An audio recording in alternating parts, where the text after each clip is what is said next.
Hello friends, स्वागत है आपका अपने चैनल फैक्ट्स अरावली में। आज का हमारा विषय है सिल्वर हिल, जिसको चौक पिरामिड भी कहा जाता था।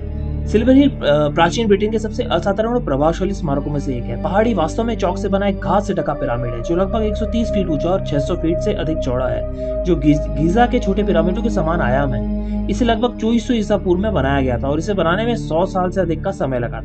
मूल रूप से सिल्वर हिल को एक सर्पिल संरचना में बनाया गया था, जैसे कि पहले सोचा गया था कि एक कदम पिरामिड की बजाय। यह पूरी यूरोप में सबसे ऊंची मानव निर्मित पहाड़ी है और इसका निर्माण हिरण जैसे साधारण उपकरणों से थोड़ा अधिक के साथ किया गया था। पूरा होने पर नवपाषाणकालीन लोगों के लिए एक विस्मयकारी दृश्य रहा होगा।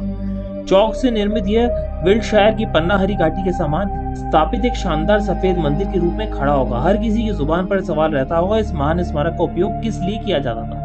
अधिकांश सहमत है कि अनुष्ठान से प्रेरित रहा होगा। यह प्राचीन धर्म निरपेक्ष इमारतों से जुड़ी यादृच्छिक मलबे की कमी से दृढ़ता से संकेत से मिलता है। यानी कोई भी फेंकी गई मांस की हड्डियां नहीं, आग से कोई राख नहीं, मिट्टी के बर्तनों के टुकड़े आदि। इसका मतलब है कि इस साइट को बहुत श्रद्धा के साथ माना जाता है। यहाँ केवल चुनिंदा लोगों ही थे इसे केवल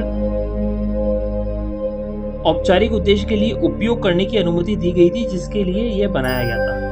सर्पिल जुलूस पथ, यह भी पता चलता है कि पहाड़ी की विशेषता एक पवित्र डिजाइन थी। नवपाषाण कला और सहजीवन में आमतौर पर सर्पिल रूप की विशेषता होती है, जो शर्मिंदगी और मनोदेहिक घटनाओं यानी रहस्यमय अनुभव का अभ्यास से जुड़ा हो। इसके अलावा पिरामिड के भीतर ठोस सरसेन पत्थर बनाए गए थे। एवेबेरी और स्टोनहेंज में इस्तेमाल किए गए वही पत्थर थे।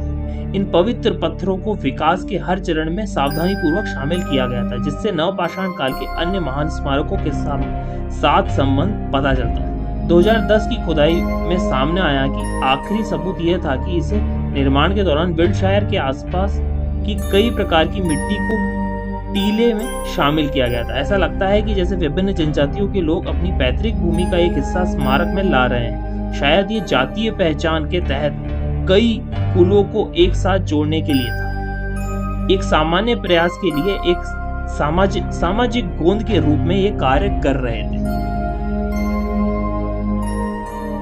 और रोचक जानकारी जानने के लिए जुड़े रहिए मैसेज के लिए। उसके लिए please do like and subscribe channel और नए वीडियो नोटिफिकेशन के बेल आइकन दबाना ना भूलें। आपका दिन शुभ रहे। धन्यवाद।